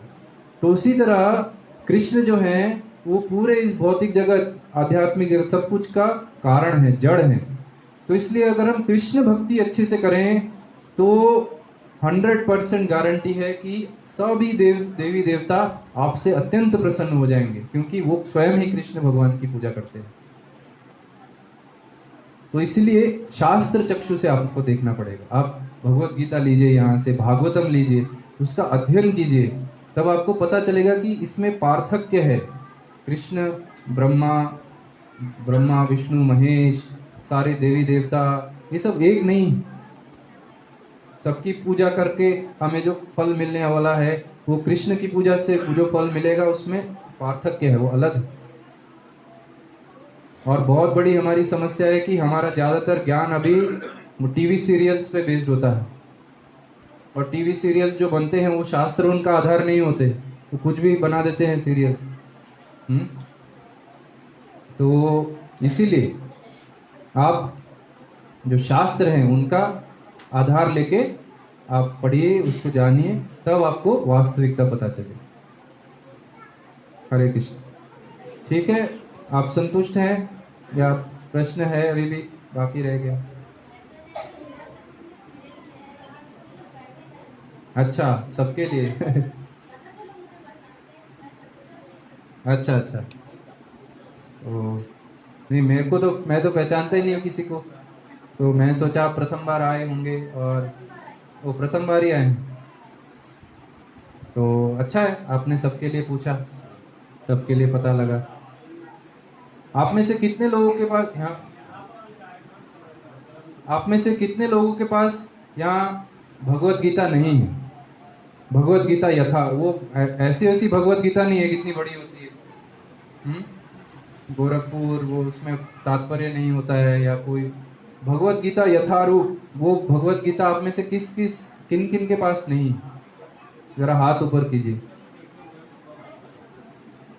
मुझे लगता नहीं है कि सबके पास हो। हाथ ऊपर करने में मेरे को नहीं लगता कोई शर्म आनी चाहिए। ये कोई बहुत बड़ा गुनाह नहीं है कि अभी जिसके पास नहीं है उनको हम अभी खूंटी पुलिस थाने जाके उनको जेल में डाल देंगे। किस किस के पास नहीं है जरा हाथ ऊपर कर दीजिए। और जिन्होंने हाथ ऊपर नहीं किए देखिए मंदिर में बैठे हैं। हाँ, यहाँ चीटिंग नहीं चलेगा भगवान के सामने।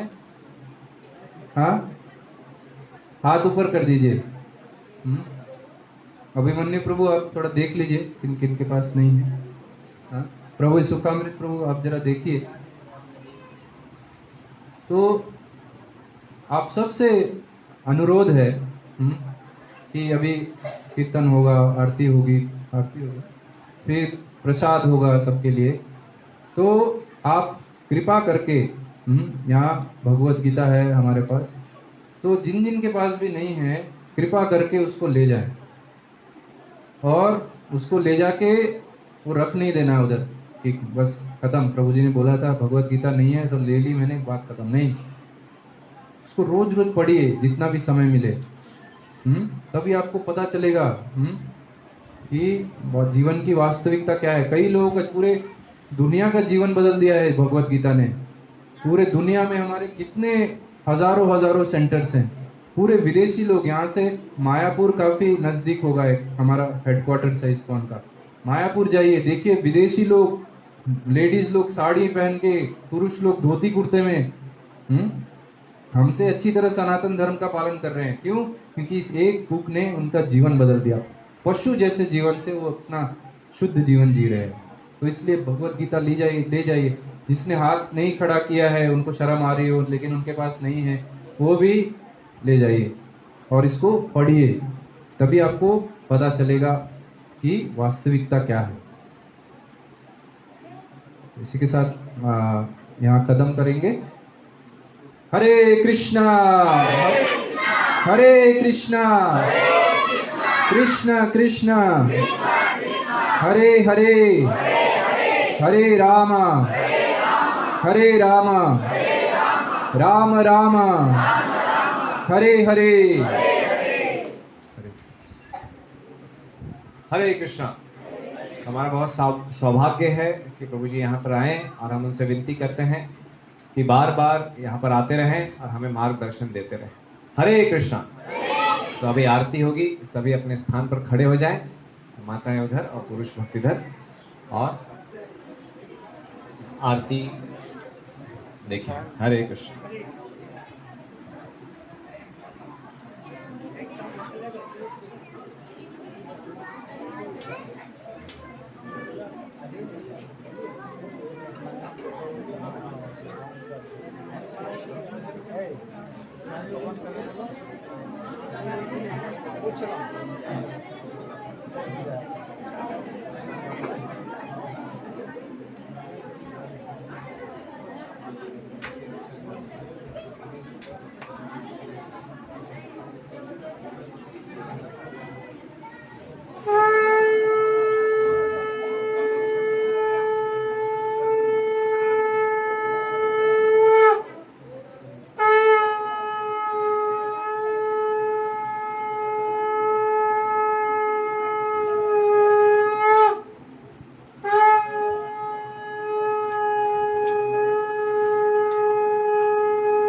जय श्री श्री जगन्नाथ बलदेव सुभद्रा मैया की जय।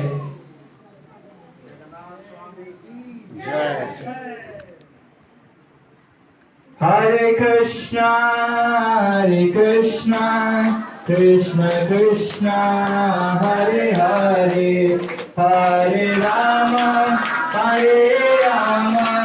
राम राम हरे हरे।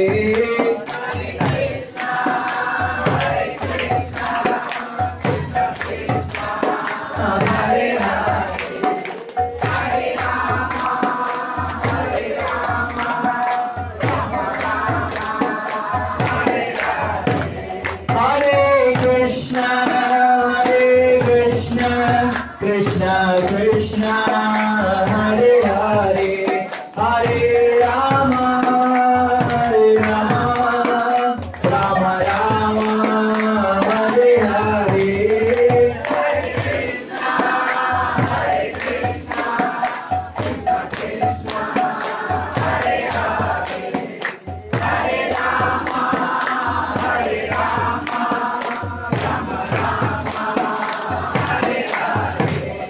हरे कृष्ण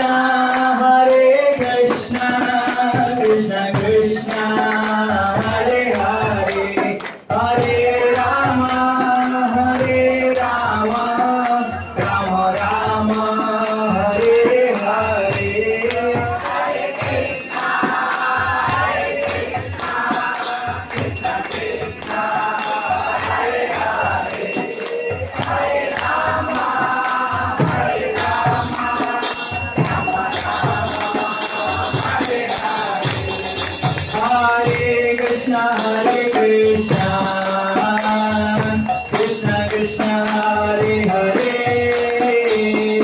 हरे राम राम राम हरे हरे।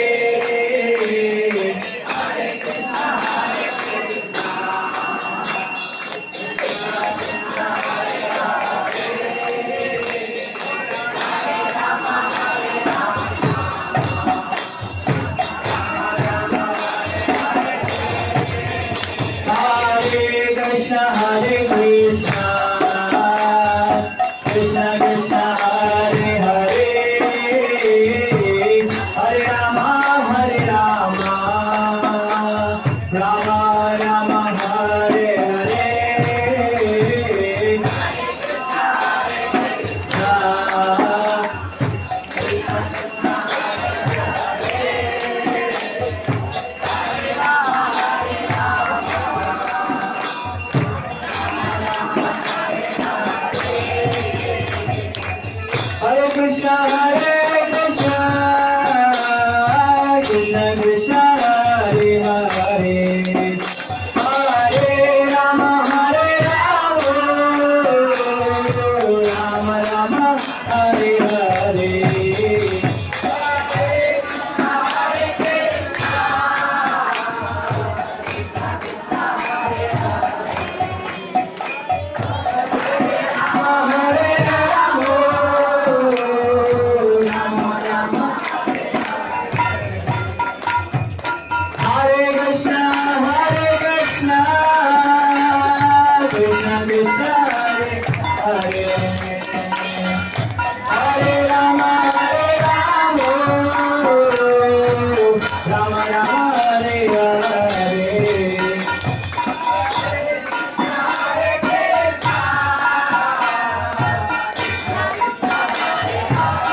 कृष्ण कृष्ण हरे हरे, हरे Ram Ram Ram Hare Hare.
Hare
Rama Rama Hare Hare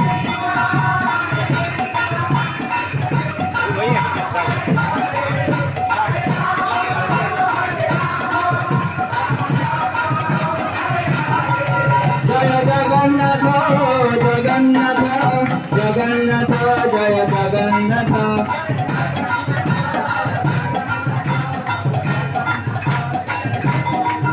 Jaya Baladeva Baladeva Baladeva Shri Subhadra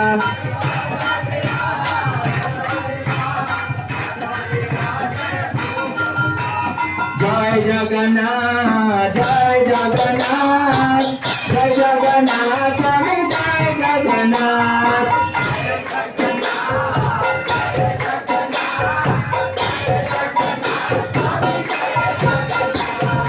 Jai Jagannath Jai Jagannath Jai Jagannath Swami Jai Jagannath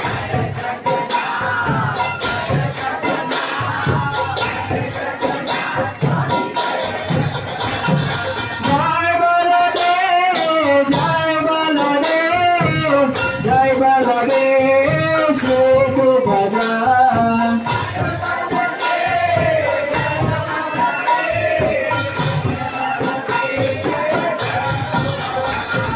Jai Baladev Jai Baladev Jai Baladev Shri Subhadra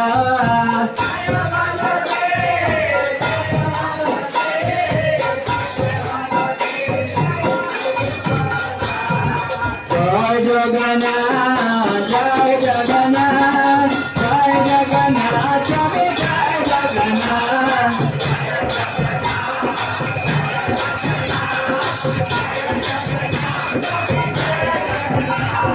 Jai Jagannath Jai Jagannath Jai Jagannath Swami Jai Jagannath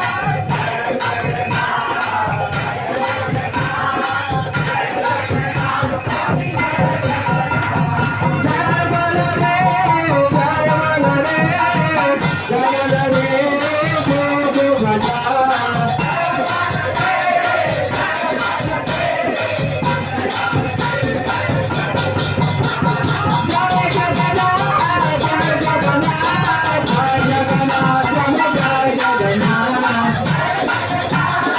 Jai Jagannath Jai Jagannath Jai Jagannath Swami Jai Jagannath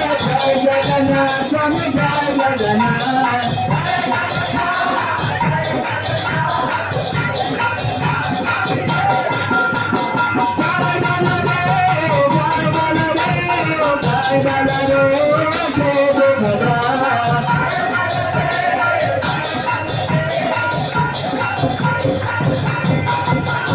Jagannath Swami Narayana Bhavani Jagannath Swami Bhavatume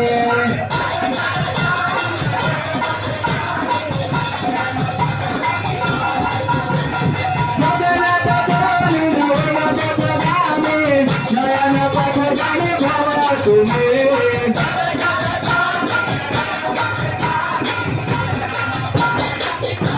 Jai Jagannath Jai Jagannath Jai Jagannath Swami Jai Jagannath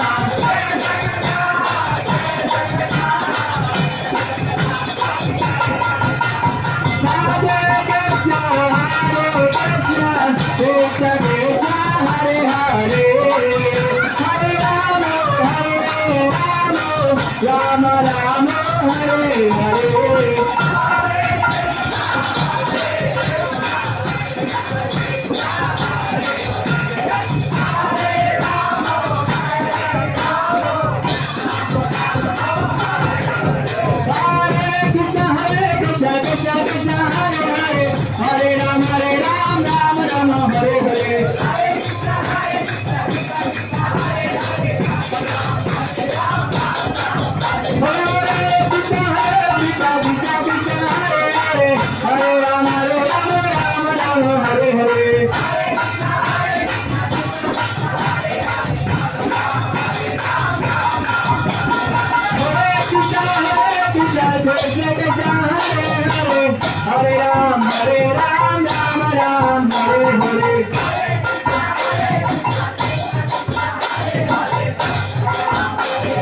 Ram Ram Ram Hare Hare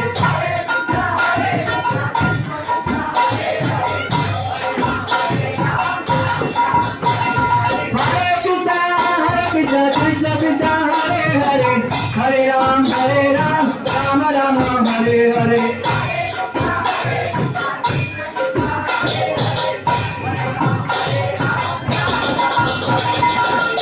सब लोग अपने हाथ ऊपर उठाइए हरे कृष्णा और बोल से हरे कृष्णा हरे कृष्णा कृष्ण कृष्ण हरे हरे हरे राम राम राम हरे हरे हरे कृष्ण कृष्ण कृष्ण हरे हरे राम राम हरे हरे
जगन्नाथ बल्लेश्वर मैया की जय हरिनाम संकीर्तन की जय हे कृष्ण महामंत्र की जय शिला प्रभुपाद की जय पिता गौर प्रेमानंद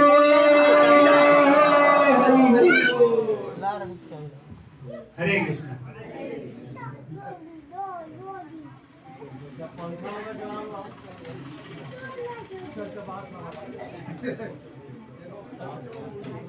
हरे कृष्णा सभी को बोले हरे कृष्णा हरे कृष्णा कृष्णा कृष्णा हरे हरे हरे रामा राम रामा हरे हरे। तो आप सभी भक्तजनों का हार्दिक हार्दिक स्वागत है इस्कॉन कुटीर नामहट केंद्र पर। और आप अपना जीवन सार्थक बनाइए। दिव्य ग्रंथ हमारे पास है।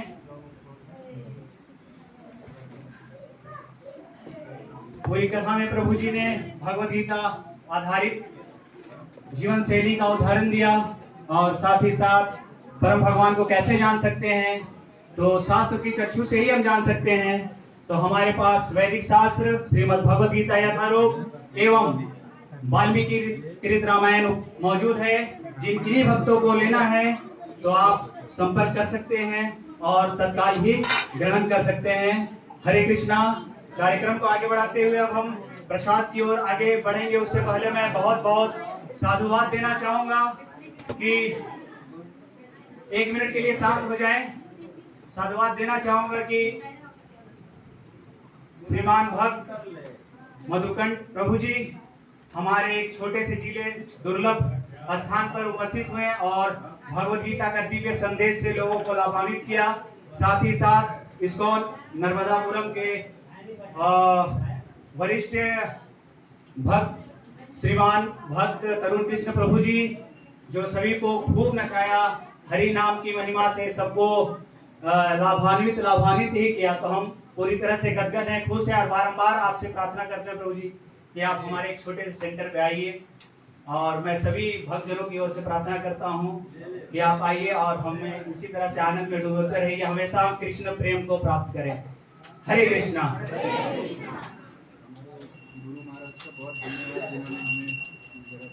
हाँ, और ये एक बहुत बड़ी एक धन्यवाद जो जाती है, बहुत बड़ी साधुवाद जो जाती है, वो हमारे परम पूज्य भक्ति विकास महाराज जी को जाती है, जिनके निर्देशानुसार प्रभु जी आज यहाँ उपस्थित हुए। नहीं तो जैसा कि जानते हैं, ये जो वेदी है, ये जो ऑल्टर है, 1 साल पहले ही खूटी आ गया था। हम कहते हैं जब तक गुरु कृपा नहीं होती है तब तक हम आध्यात्मिकता में उन्नति नहीं करते हैं। तो उन्नति का एक मार्ग है कि वेदी की स्थापना हो, ऑल्टर लगे, भक्ति में सब कोई प्रगति करें, क्रमशः हम लोग बढ़ते चले जाएं। तो ये दिनों का काफी लंबे समय से इंतजार था। तो किसी तरह से महाराज की अज्ञात स्वीकृति मिली और प्रभु जी लोगों को आदेश मिला कि आप खूटी जैसे एक झारखंड है वहां स्थान पे जाइए और वहां क्या क्रियाकलाप भक्ति के चल रहे हैं उन्हें थोड़ा देखिए, अवलोकन करिए और आइए। और फिर प्रभु जी जैसे ही आए तो फिर हमारा ऑल्टर का भी उद्घाटन हो गया। तो जिस समय से हम लोग इंतजार कर रहे थे कोई आता ऑल्टर का उद्घाटन करता, मगर एक गुरु की कृपा से कि हमारा प्रयास, आप लोगों का प्रयास और फिर प्रभु जी लोग माध्यम बने, तो इसके लिए भी मैं गुरु महाराज और प्रभु जी लोग को बहुत बहुत साधुवाद दूंगा। हरे कृष्णा। धन्यवाद। प्रसाद के लिए जितनी माताएं हैं सभी को यहाँ बैठेंगी और जितने बच्चे हैं सारे बच्चे फर्स्ट रूम पे बैठेंगे और पुरुष वर्ग जैसे ही माता जी लोग को यहाँ देते हैं फिर पुरुष वर्ग को भी तुरंत देंगे या पुरुष वर्ग की अलग बगल में व्यवस्था की जाएगी। हरे कृष्ण। हाँ, सभी को एक प्रसाद लेकर के जाएंगे, प्रसाद की व्यवस्था है।